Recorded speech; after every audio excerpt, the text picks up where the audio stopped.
It was a quiet night at Ravenswood Psychiatric Hospital. The full moon shone through thick fog, making the old building look even scarier. Nurse Linda walked down the hallway, checking on patients. But something felt wrong. The patients were acting strange. They mumbled to themselves, their eyes staring at nothing. Some even scratched the walls with their nails. Dr. Markham, the hospital's head doctor, sat in his office, drinking cold coffee. As he looked at patient reports, a loud scream filled the air. Linda ran toward the sound. It came from Ward C, the part of the hospital where the most dangerous patients stayed. When she got there, she froze in horror. A patient named Daniel was standing over a dead security guard.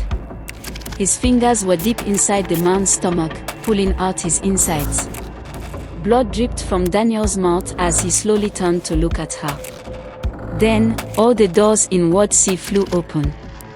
Patients walked out of their rooms, moving strangely, their heads twitching. Their skin was pale and sick, their eyes yellow. Their mouths were full of blood. They attacked the hospital staff, biting, scratching, and ripping them apart. Linda turned and ran.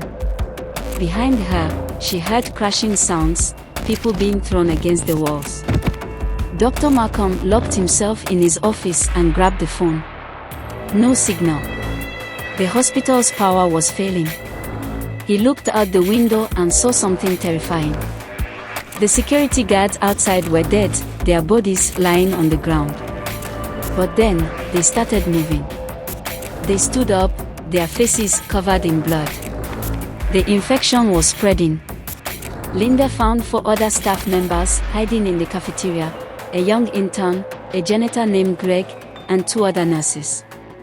"We have to escape," whispered the intern. "But the zombies are everywhere," Greg said. Before they could move, bang! A patient slammed against the metal cafeteria doors, his face half-eaten. More of them stood behind him, growling. "We have to go now." They ran out the back door. The hallway was filled with dead bodies, but then the bodies started to move. Greg grabbed a fire extinguisher and smashed a zombie's head. Blood splattered everywhere. But more zombies kept coming. Dr. Markham ran to the generator room. If he cut the power, maybe the emergency lights would call for help. Meanwhile, Linda and the others reached the hospital entrance. Greg grabbed his car keys and ran toward an ambulance. But he was too slow. The zombies jumped on him, biting and ripping his flesh. His screams were horrible. Linda had no choice.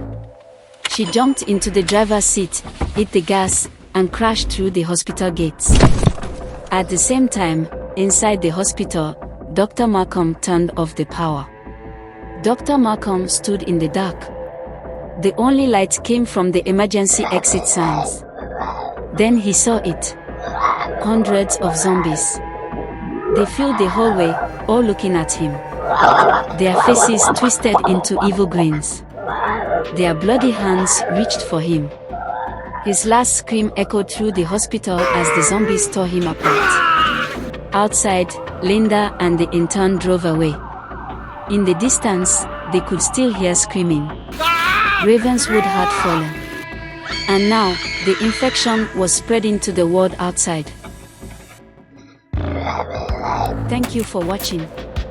Don't forget to like, share and subscribe for more captivating tales from Esther's Folktale.